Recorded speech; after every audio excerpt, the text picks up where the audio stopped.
नमस्कार।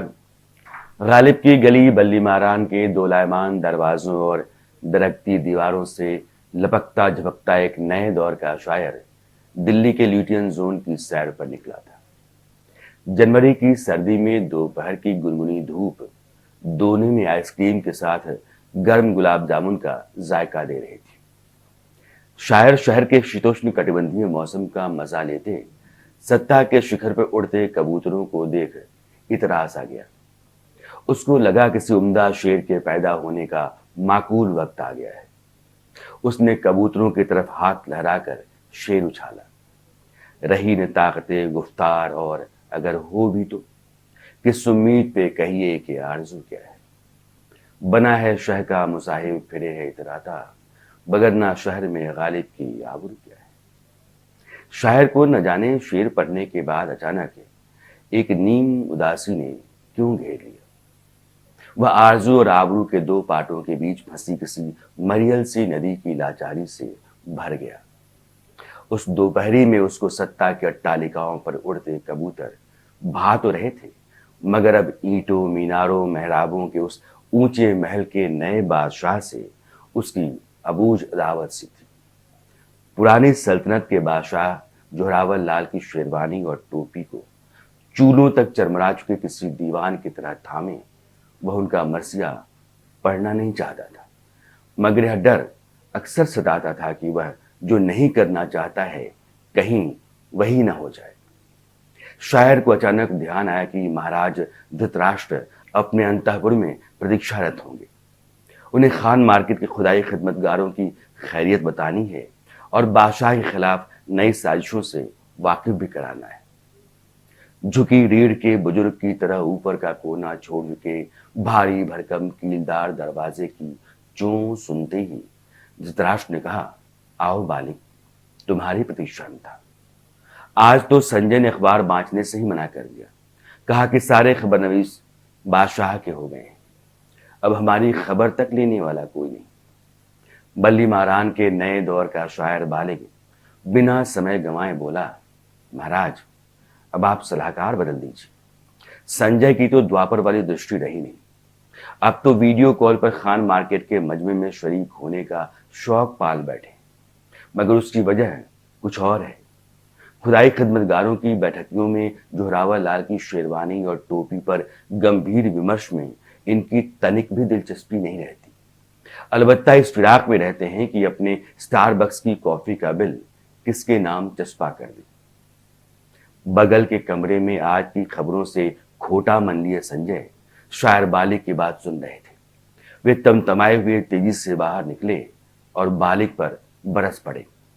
खबरों का धोबी घाट खोल दिए हो तो खुद को बड़ा धुलिया समझने लगे हो। खान मार्केट के सारे खुदाई खिदमतगार बड़े लड़ैया हैं, दिन रात बादशाह के खिलाफ मोर्चा खोले रहते हैं, मगर बादशाह का विजय अभियान बदस्तूर जारी है। डर में निवेश के नैरेटिव से लेकर शोधी मीडिया के इल्जाम तक, निडर निष्पक्ष पत्रकारिता के नारे से लेकर लोकतंत्र खतरे में है के नाटक तक क्या क्या तरकीब नहीं अपनाई। कुछ हुआ, सोशल मीडिया पर कमाई का तुम्हारा एक जरिया जरूर निकल आया। शायर बालिक को संजय की बात बस थोड़ी ही देर पहले गाल में दाबी गिलौरी में किसी खटके सी लगी। जुबान पे जाफरानी के जायके की चल रही लयकारी डगमगाई। पीक की एक लकीर जबड़े के जद से जैसे ही भागी, बालिग ने हवा में उसे ऐसे सुरक लिया जैसे सांप लपलपाती जीभ खींचता है। अहाते के कोने में भर देह सरसों तेल रगड़कर काया भर की बेंच पर करवट लेकर लेटे धूप लौटते गजोधर ने कोहनी टिकाकर हथेली की टेक से माथा ऊपर ठेला। संजय को देखा। सुने संजय बाबू, आप जैसों ने महाराज धृतराष्ट्र को इस हाल में पहुंचा रखा है। सेना का सारा काम खुदाई खिदमतगारों के हवाले कर सबको घर बिठा दिया है। बालिग नए जमाने का ज़हीन शायर है, गल थथराई मुंह थथराई नहीं करता, अपनी बात सलीके से कहता है, गिरेबान मुआफी के साथ पकड़ता है ताकि सामने वाला थोड़ी रियायत बरते। अब देखिए मार्केट में कितना चमन मार का चुपियाता पड़ा हुआ है, मगर इसने 6 खंडों वाली सीरीज उठाई, मन माफिक तरीके से समझ बूझ करके काट छाट कर महाराज का मन रखाया। यह सुनते ही धृतराष्ट्र को मानो साफ सूंघ गया। मेरे आसपास अब फरेब का धंधा भी चलने लगा है। क्रोध ने उनके शब्दों का गला पकड़ लिया, मगर गजोधर जारी थे। संजय की आंखों में आंखें डाल बोले, वैसे सुनाने को तो बालिग आपको अभी सुना सकता है, मगर ससुरे की दिक्कत गिलौरी है। कोई भी थमाकर इसे थाम लेता है। बालिग को समझ नहीं आ रहा था कि वह गजोधर को सुने या सुनाए, मगर कमबख्त गिलौरी अब पूरे जबड़े में घुल गई थी। इसी मजे के लिए वह कई मौकों पर चुप रह जाता है। आज भी चुप रहना ही मुनासिब लगा। देर से खटर पटर सुन रहे धृतराष्ट्र कई बार टोकना चाह रहे थे, मगर ऐन वक्त पर लगता था इस बकैती में काम की बात निकल रही है। दरबार की मर्यादा की ऐसी तैसी हो चुकी है, ये वो समझ चुके थे। दांत पीसते हुए चिल्लाए, चुप रहो तुम लोग, पूरे कुएं में भांग पड़ी हुई है। मैं भले नहीं देख पा रहा, लेकिन समझ तो सब रहा हूं। अंतपुर के दरवाजे दीवारें ढह ढू चुके हैं। मेमना भी छलांग मारकर प्राचीर लांग जाता है। बेचारे भीष्म पितामह के लिए सूर्य उत्तरायण हो ही नहीं रहे। वे न जाने कब से दुर्योधन के राज्याभिषेक की अभिलाषा लिए वाणशैया पर कष्ट भोग रहे हैं।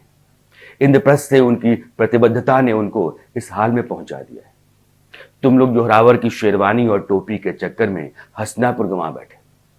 तुमको हीरामन की बैलगाड़ी रोमांटिक लगती है, लंगड़ा की गुमशुदा मिसिल सबसे बड़ी समस्या लगती है। उधर बादशाह है, सब डिजिटल किए जा रहा है। चंद्रयान गगनयान का प्रोजेक्ट बढ़ाया जा रहा है, और तुम लोग लकीर के फकीर बने हुए हो। सुनो बालिक, धृतराष्ट्र ने अपनी आवाज ऊंची करते हुए कहा, तुम खुदाई खिदमतगारों से थोड़ी दूरी बना कर रखो। वे सब अपने चक्कर में लग गए हैं। और हां, ये गिलौरी दबाना चुगलाना बंद करो। जमाना ड्राई क्लीनिंग से आगे निकल गया है। तुम धोबी घाट पकड़ के बैठे हुए हो। लोग एक ही पानी में बार बार गंदा कपड़ा डालते पटकते देखकर बिदक जाते हैं।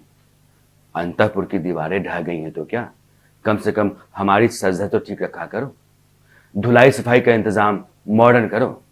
और हां, आगे से जब टिप्पणी लेकर के आओ तो पटकथा और संवाद का क्रम ठीक रखा करो, दृश्यांतर होता है।